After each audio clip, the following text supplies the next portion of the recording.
If your business does not have these three things dialed in right now, best case scenario, you will plateau or stagnate for years trying to figure out what does and doesn't work, or more than likely, the business will die a slow death.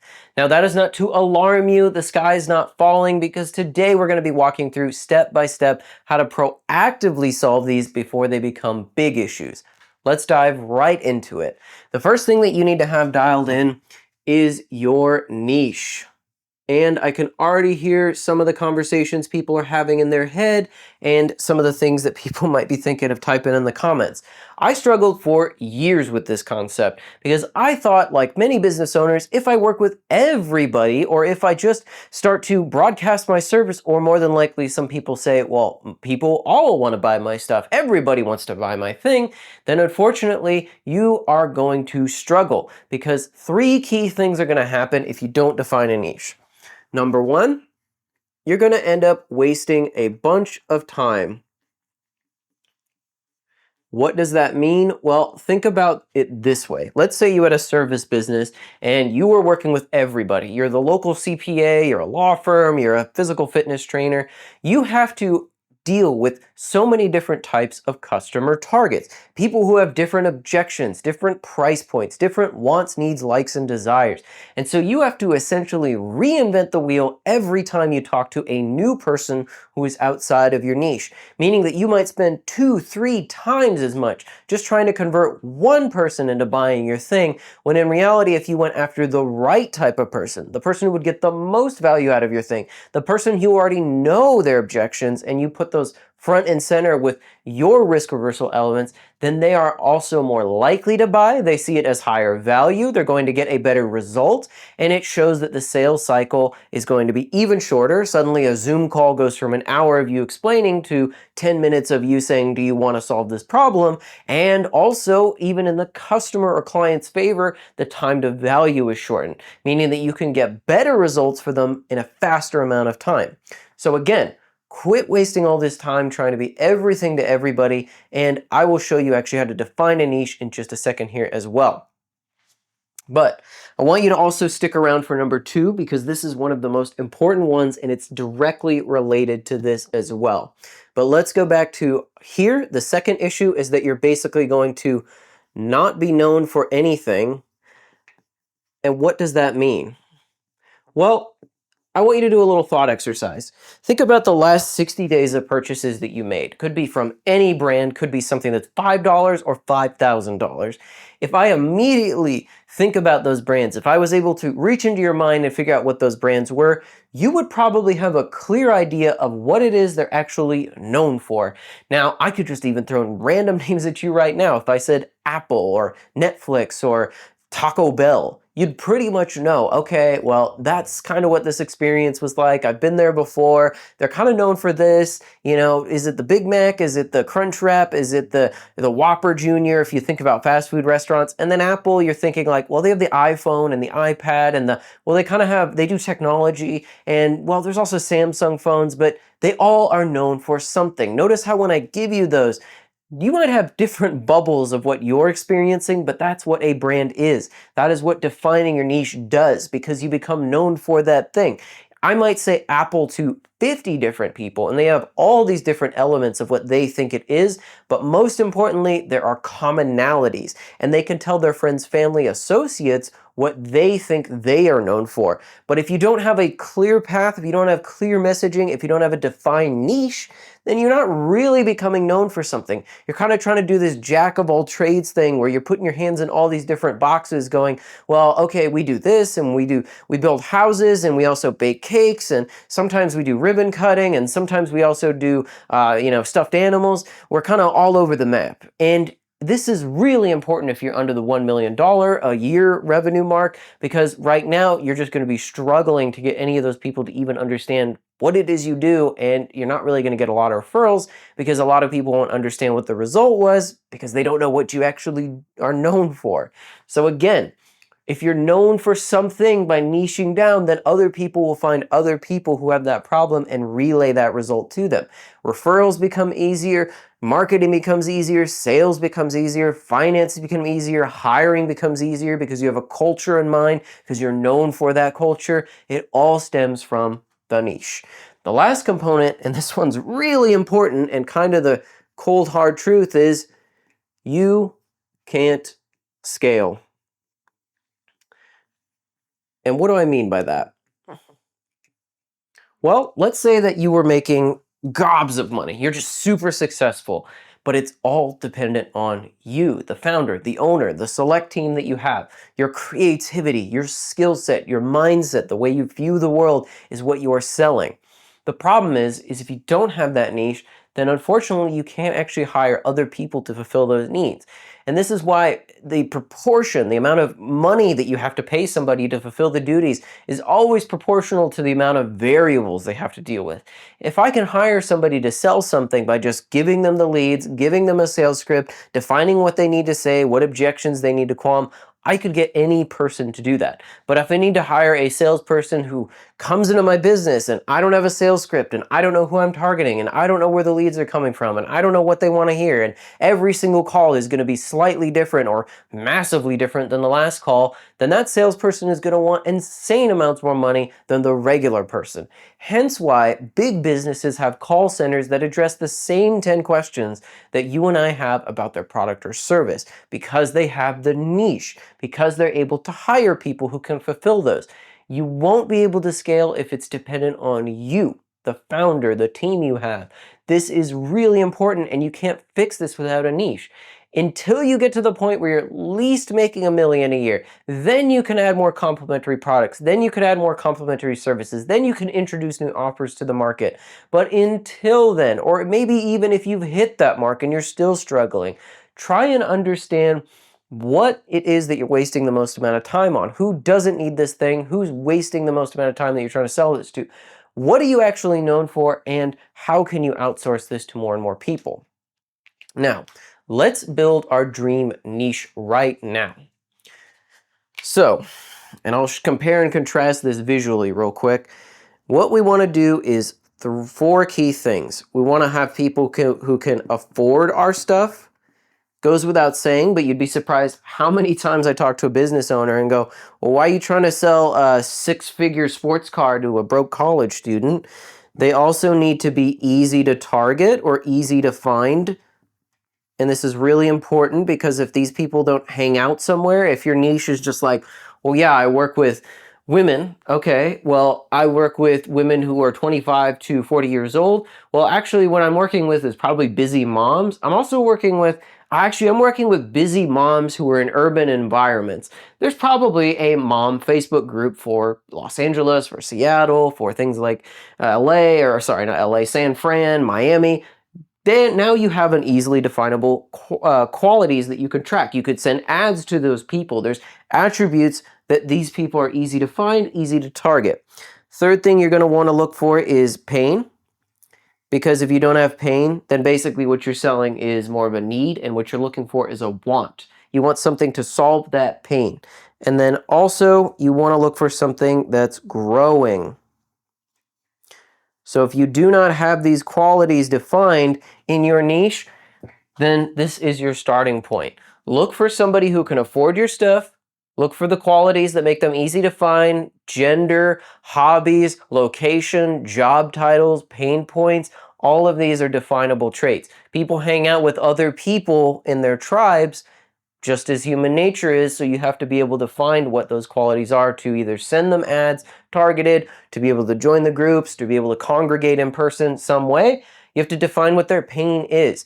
The pain is the most important thing, because at the end of the day, if this isn't solved, then nothing else matters. If you're just saying, yeah, I have a job title, I do a lot of job title-y things, and I really like looking for people who need my solution with my job title. Like, that is mainly what happens is a game of Mad Libs. You're not selling your job title, you're selling the solution to the pain. Finally, they need to be growing. Don't target newspaper companies. Don't target TV companies. TV is dead. Nobody watches it anymore. Newspapers are dead. Just look for a market that's growing, or bare minimum, at least is plateauing. If you're targeting landlines, then there's probably not a lot of people to go around to buy your stuff. Now, to recap, here's where we want to be. And I'm also going to draw, here's what we're avoiding. So start with, here's what we're avoiding. We don't want to be a type of business that goes into some ill-defined market and we spend all of our time trying to adapt and grow and talk to all these people about our stuff. So maybe we're like, all right, well, I'm going to networking and I'm also going to, maybe knock on doors or send some cold calls. I'm going to do some cold calls, all this fun stuff, but you're not really sure who needs your thing. You're not really sure where they're hanging out. You're not really sure what they want to hear. And every single time you're remixing the script over and over again. What we want to do is be the type of business that says, you know what? Out of a sea of people, let's say 3 people are standing in the room and I need to sell my thing to them. Well, what we're going to be doing is, instead of just focusing on these blast methodology we're doing everybody, we're going to say, you know what? That guy can't afford my stuff. This person's not really a good fit because they're not going to get the results they want. Actually, what we need is this person right here. I want that person. And what you can do is actually map this out. Like I said, write this person out. Give them a name. And imagine you're selling to that person time and time again. If you're struggling, here's a little bonus pro tip. Go into your CRM, go into your list of contacts, just think of the people who have bought your stuff, who had the best result, the easiest time interacting with you, was the easiest to sell the thing to, just got the most value out of your stuff. That's really what you want to focus on. So define your niche. Be this type of person who learns to say no and go after the right type of people, at least until you start to grow. If you're making 500 mil and you're watching this video, congrats, you're killing it. But right now we're trying to help people who can just find the right people that actually want to buy their stuff. The second most important aspect that you have to have dialed in, and this is one that I see time and time again, and 9 times out of 10, businesses can't seem to figure this out, but it is so important because this will determine if you survive. And that is that you need leads, or whatever you want to call them. You could call them customers, you could call them patients, you could call them clients. It doesn't matter. You just need people interested in buying your stuff. And what always ends up happening is, one of the first questions that I ask a business is, how are you getting customers, clients, patients right now? What's working? What worked before? And usually the first thing they say is, we don't really have a defined system. And guess what? Whether you like it or not, the big businesses that you work with do have systems to sway you in their direction into buying their stuff. They are predictable, they are repeatable, and they are very often super precise and very effective. Now, to build a lead generating machine or a customer generating machine is not as hard as you would think. It just comes down to the strategy. First, you needed to get the niche out of the way, because now we need to figure out who that we're going to actually acquire, who's going to turn into a lead, who's the best lead. Now, here's what often ends up happening, and I want to illustrate this analogy before we continue. When a business owner or when a founder or when a team comes to market, they often say, okay, well, if I just build it, they'll show up. And that's a very, very inefficient strategy. But oftentimes, if you don't have a system in place, that's basically what you're banking on. And no, having a brick and mortar location is not a defined lead gen strategy. It is overhead expense unless you have a way to actually get people in the door. A lot of people get those mixed up. So to use this analogy, let's say that you were at an archery range and you have this big target that you want to hit over here. You got all your rings, just like a dartboard, and you want to be strategic. I'm not the best artist, but you want to be strategic and hit that bullseye every time. That gets you the most points. The bullseye is your next paying customer. They're the person who wants to buy your thing. And oftentimes, for lack of a better terms, what ends up happening is the business owner will basically pick up a bunch of rocks off the floor and just blindly throw it at the bullseye. They'll be like, yeah, if I just keep doing all this stuff, somebody will want to buy. What we call this is shotgun marketing.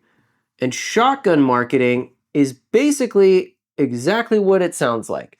You're shooting all these bullets in God knows where, trying to hit this bullseye right here. Just get that person to buy your thing. And what these often end up panning out to is usually a few things. Networking, direct mail, cold outreach. These are the three most common things that people try again. That is if they're actually doing anything to try and get leads or customers. Networking events, I'm going to let you in on a little secret. Go to your next networking event. It's the same 10, 15 businesses that are there. There's a CPA, there's a banker, there's some guy who works for a real estate brokerage, there's somebody who's trying to hawk some MLM thing like some Vita Invigoron, whatever, and there's probably somebody there who's some sort of creative service. And I'll tell you now, if you have a digital marketer in your networking event and they have to drive to get clients to a physical location, they have to do all this networking stuff, don't hire them. Digital marketers should know how to get leads without having to go somewhere. It's a very big red flag. Second thing is direct mail. You are literally sending out letters. You are literally sending out these notifications. You're leaving postcards. You're leaving flyers. You're putting the handyman thing and stapling it on the local telephone pole and just hoping somebody reads it, or you're slapping your business card on the community board at the grocery store. Or the final one is cold outreach, cold calling, cold emailing, knocking on doors. Without any intent, you're just playing the numbers game. And that is what all of these are. Again, shotgun marketing. You are hoping to find a needle in a haystack. You're hoping to find this one person, and I'm going to make this stand out a little bit. You're hoping to find this one person right here in a sea of 500 other people who stood in that same room, and hopefully they know what your stuff is, they know what value it brings to them, and they're ready to buy. Not a very efficient way to do this. Now, you've probably seen these ads time and time again where you see people who are like, we'll fill your calendar with AI appointments, and we'll build you a LinkedIn cold DM system, and we'll shoot out bajillion emails every single day. It's just a digital version of knocking on doors. If you want, you can test this theory. Go to LinkedIn, sign up for a free account, find a few people who you think might buy your stuff, copy and paste the same message to 10,000 other people over and over again. Eventually, 1 out of every 1,000, 10,000 people will buy your thing. Not a very efficient strategy to use. Well, why is it that big businesses, why is it that the successful people are not doing all this stuff? How are they getting leads? The magical question. I'm going to show you how they do this. And by the way, if you're struggling to do this and you're struggling to execute this skill set in your business, I'll just give you the system I use for free that turns $5 leads into $5,000 clients. You can find the link in the description, or you can find it in the pinned comment. But this is also how they do it if you want to recreate it on your platform. Every lead and customer acquisition system has 3 key stages. You need a way to get traffic. You need a way to intake these people who are visiting your thing. And you need a way to talk to them. Now, this is almost often usually a few key things. This is going to be content. These are how the big successful guys are doing it. This is going to be paid ads. This could be SEO or Google ads, SEM, search engine marketing. This could be an influencer. This could be anything that gets eyeballs on your stuff. So what you need is people, and you need attention. In today's economy, that's all we're fighting for is attention. The more attention you get, the more likely it is that people will buy your stuff. It seems pretty self-explanatory, but again, attention, and then, I guess, money. So these are proportional to one another. The more attention you get, the more money you make. And if you're not actively driving traffic to your stuff, if you're not paying ads, if you're not creating content, if you're not doing anything to get eyes on your stuff, then you cannot expect to make a lot of money. Intake. You need a way to take all of these people and look at them with a magnifying glass and say, yep, you're the right person, go forward. And that means that, especially if you're selling a high ticket item, let's say you're selling something usually over 5K here. If you're selling something over $5,000, it's important that the right people do not get to this stage. You don't want to talk to people who are not qualified. Now, you can still give them something in return, maybe a guide, something of value, but again, you only want the best of the best. And what you want to do here, and this is typically where 3 components live. This is your CRM, where you store the lead's information. You usually have what's called an opt-in, somewhere to take in the information. Give me your email, give me your phone number, give me your something in return. It usually lives here, and this is also usually only one offer. And if you don't understand this concept as well, you can watch a little bit more about my video, which is websites don't get you customers, because this is literally how a sales funnel works. Just like when you would go into a car dealership and say, well, do you want the minivan? Do you want the Jeep? Do you want the sports trim? Do you want the infotainment package? This is what this does automatically, but you don't have the virtue of doing that with a website. It'd be great if I could land on your website and it would have my name and all my pain, and it would adapt the language to what I'm looking to solve with you, but we're not at that level yet. At least we're not yet, probably with AI. But anyways, you need a way to talk to these people. There's a few ways you can do that. You could do it with an email. You could do it with a phone call. Shocker. You could do that with a Zoom call. You just need some way to get them to talk or take action. This is typically one or the other. In fact, I would probably lump this into one instead of talk.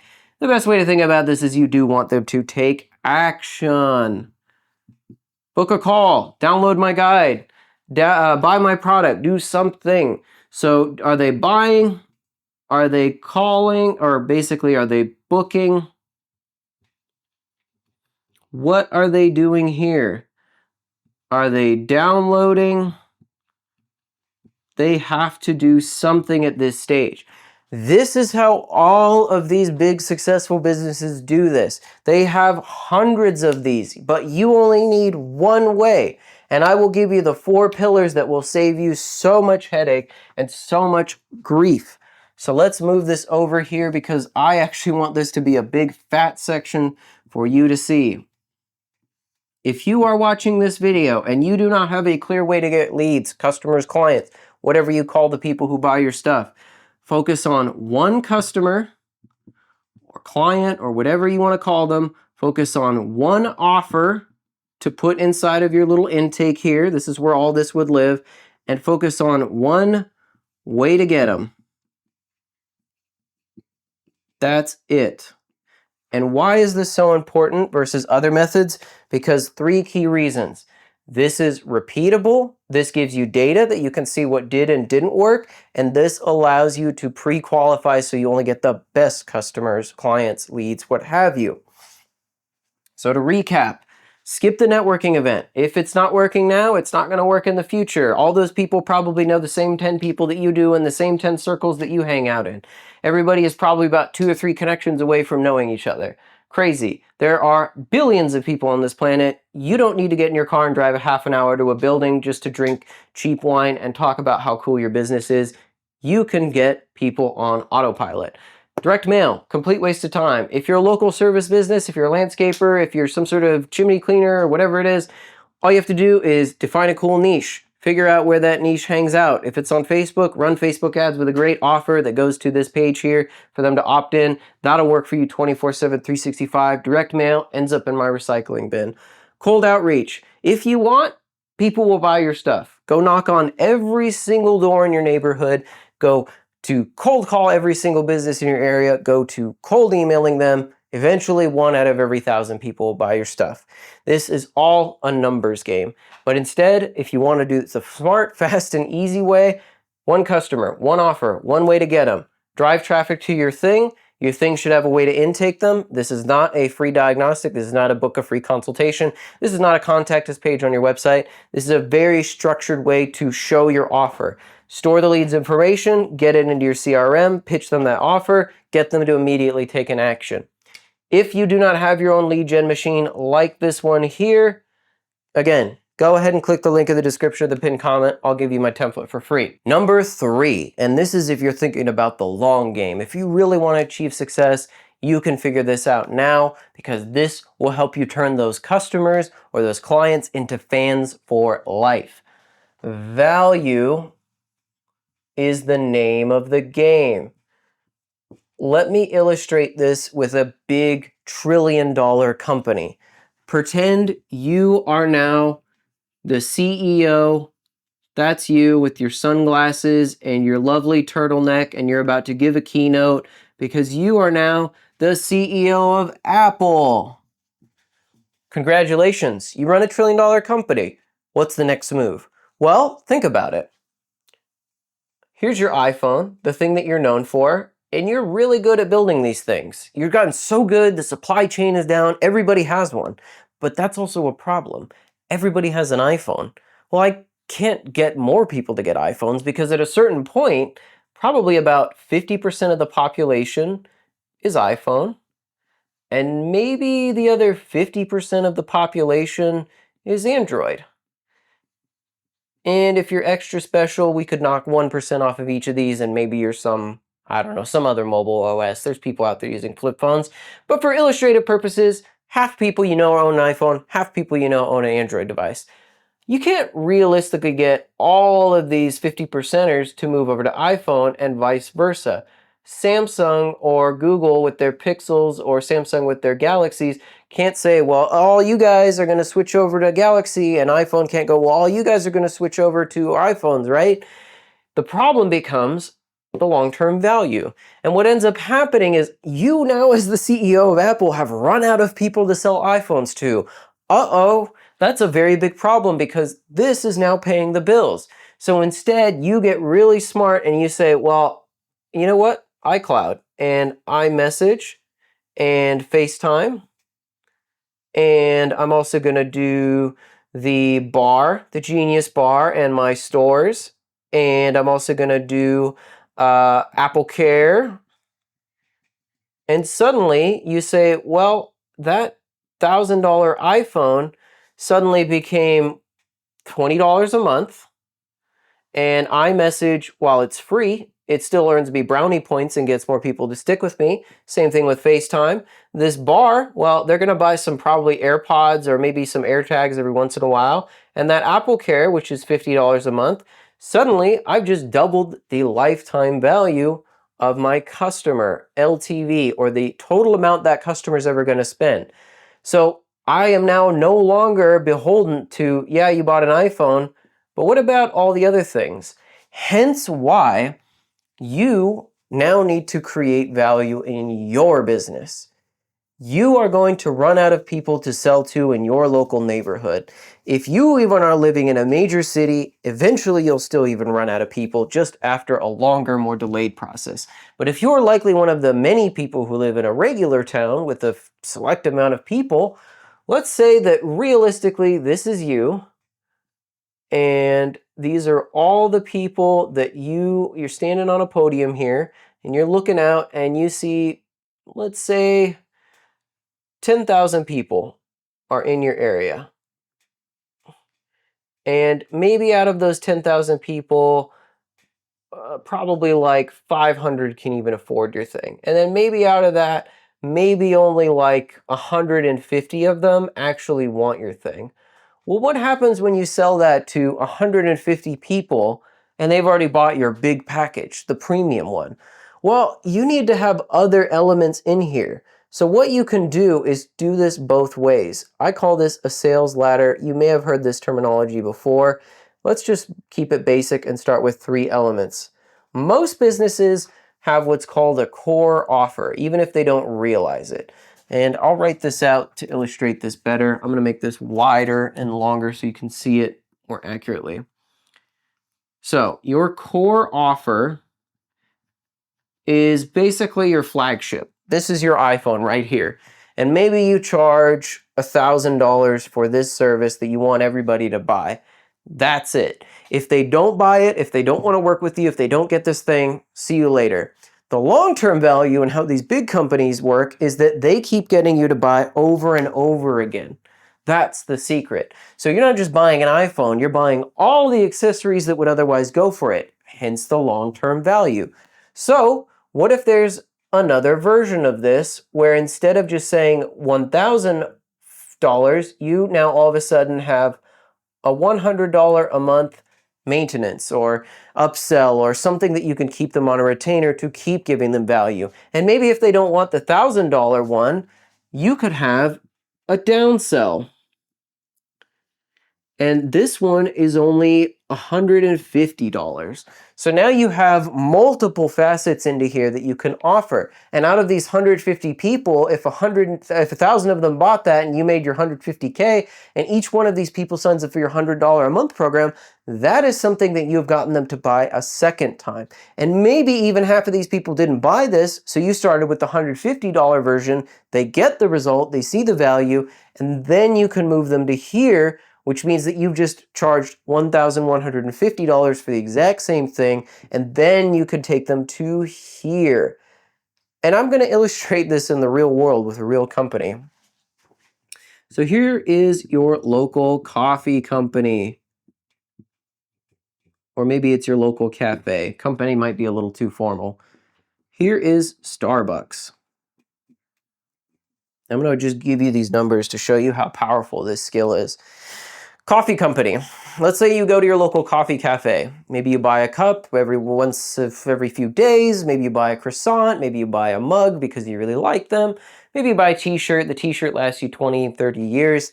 You're probably going to spend about anywhere from $1,000 to $2,000 over the next 3 years with that company.